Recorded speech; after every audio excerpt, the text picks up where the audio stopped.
Hi, it's Mike with Matawan Works, back again with a new video. I hope you enjoy.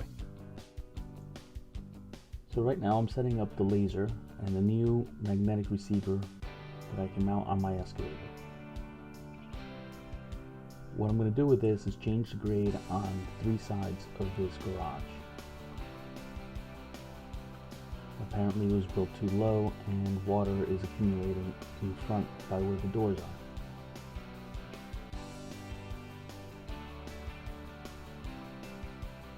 The receiver only works on the first 2 scoops. The 3rd and 4th, the stick actually blocks the receiver, but I don't need it on that point. By that point, the grade is already set and I can just follow it to my left. So that's really not a problem. This is kind of rough. Really, I just want to get down to that level so that I know where I stand. Later I'll bring the skid steer and cut the grade and smooth it out. So on my right over here, I'm going to run into a stump in a little bit. And there was actually a lot of stumps on this property. They had a lot of trees. When the tree clearers came through with the stump grinder, unfortunately, they decided to only grind really an inch or 2 of the stumps and leave the rest there.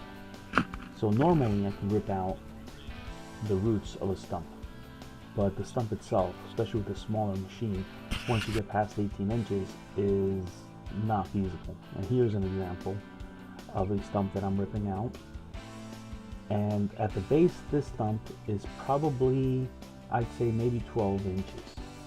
So you can have an idea of how big a hole you have to dig to get out a stump that's actually 24 inches. So it's definitely not something that's going to happen with this E26. Even an E50 would have a hard time with the size stumps that were here. But that being said, we go forward with the work. This job actually was scheduled to be a 2-day job with a half day for a trench. Nothing went as planned, which is, unusual, because usually when you have several phases of a job, 1 or 2 don't go as planned. But one of them eventually will.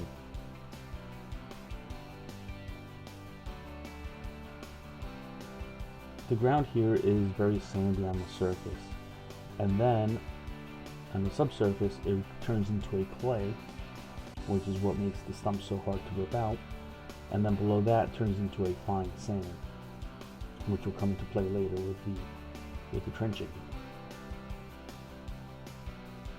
We had called the tree company. They came back. Actually, they had to come back once for the fence guy, because none of the stumps around the fence were ground down properly. So they had to come back for that already once. They came back once more for me. As later in the video you'll see, I spent some time going through the entire property finding the stumps, because once I run the root rake, I find, I love that little face, because they're little trolls, these stumps, and there's really no better way to describe them on this job, because I just keep grading and changing the level of the terrain, and the more I change it, the more I run into these stumps and these roots, and it is very frustrating. Around the stump, this is what you want to see. Stump's ground down right. That's where the roots connected to the stump. So that, you can't expect them to get the roots out, but at least the stump itself is out. So that was after the first time the tree company came back for the stumps. These 2 stumps here were done to the point where I could actually get some work done. But the truth is, they ended up having to come back a second time, because we just keep finding stumps, and there's so many here. It's easy enough when you're doing the tree removal, because you can tell where the stumps are because they're above ground. Nobody cuts the stumps below dirt, into the dirt level, so you can easily ID them. But once you kind of stump grind them and cover them with the wood chips and dirt, essentially you're hiding them. So then it's they're little landmines at that point.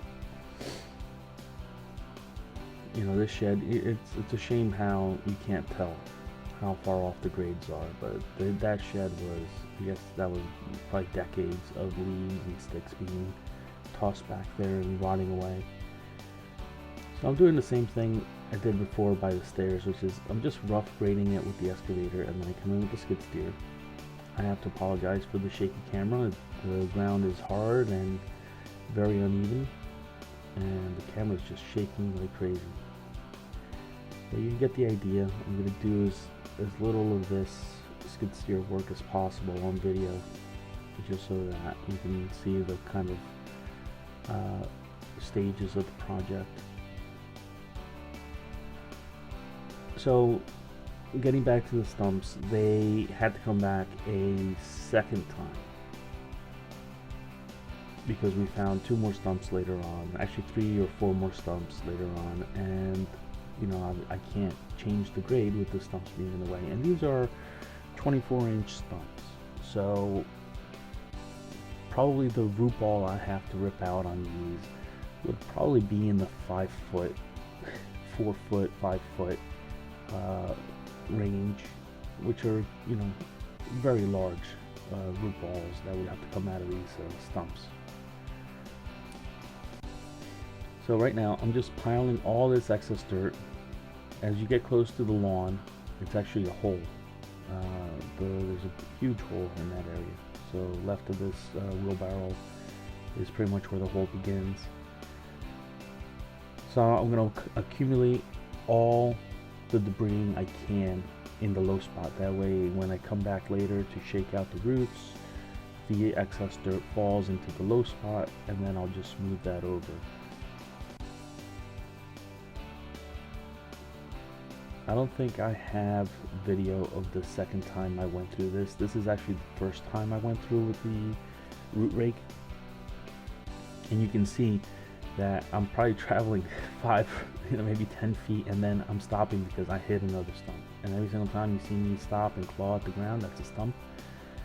You know, I find it, there with another one. And so on and so on until I get through the entire property. So what I ended up doing after the second visit with the stump grinder is I just took the excavator and went over where they were doing with the work with the stumps and clawed at that and ripped out the roots with the excavator. I didn't want to keep changing the grapple with the skid steer. At that point I was using the rock bucket to sift the roots out of the dirt, and I didn't want to go back and forth with that.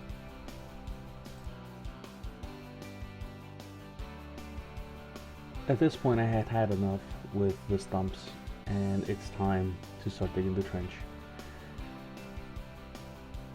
It took them 3 days, I think, to actually get there to grind the stumps, so we definitely had issues with the productivity on this job. It went from 2 days, it almost took me a week and a half to finish.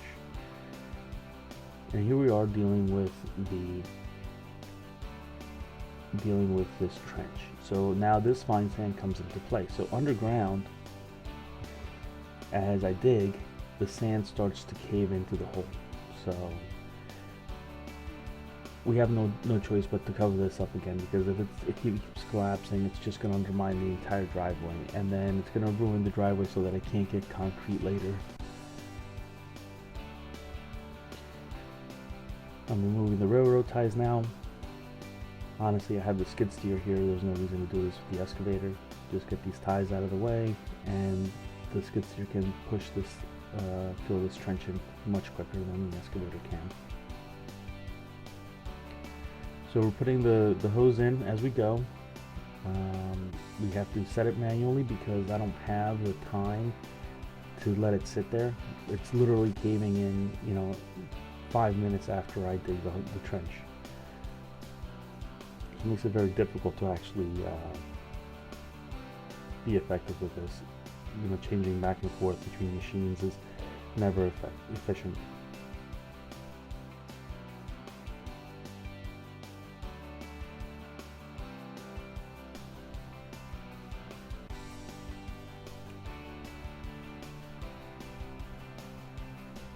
So I'm pushing the dirt into the trench.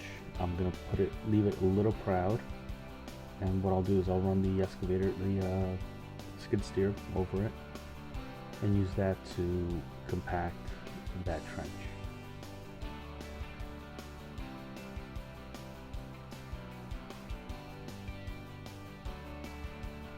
I would love to use the excavator and just go through this little by little, but the longer I wait, the more risk I have of the entire driveway becoming undermined and ruined. So speed is the name of the game on this one. The homeowner who's acting as the GC on this project, he's been helping me. This is, he realized that when the situation was as bad as it was, that he would give me a hand just to set the line in the trench and stabilize it.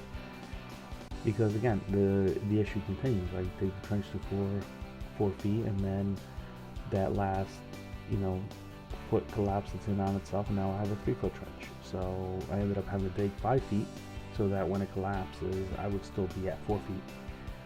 Probably on 50-foot stretches, it would be clay at the bottom. This is actually the following day. It's a little early. The homeowner isn't around to help me with the setting of the line. It's a little hard doing it by myself, but necessity. And once it's underground, if it collapses a little bit, it's not as bad.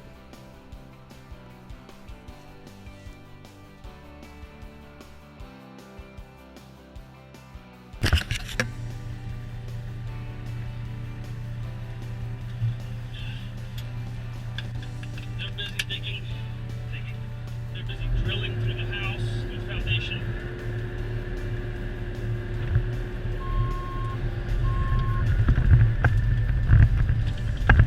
They're drilling through the foundation so they can get that water line inside. They want me to cover that up before I leave. I ended up doing the rest of the smoothing out with the mini excavator. I didn't want to have all these machines in here and buckets taking up the space. I want to get nice long runs and smooth everything out. Right now I'm pretty much just smoothing out the tracks, a little bit here and there. Here's a almost a final of the yard, how it came out. That high spot in the middle is actually what the grade used to be, and it would follow all the way to the garage. So now we have a path for the water. Once again, this is Mike from Mab Landworks. Thank you for watching. See you next time.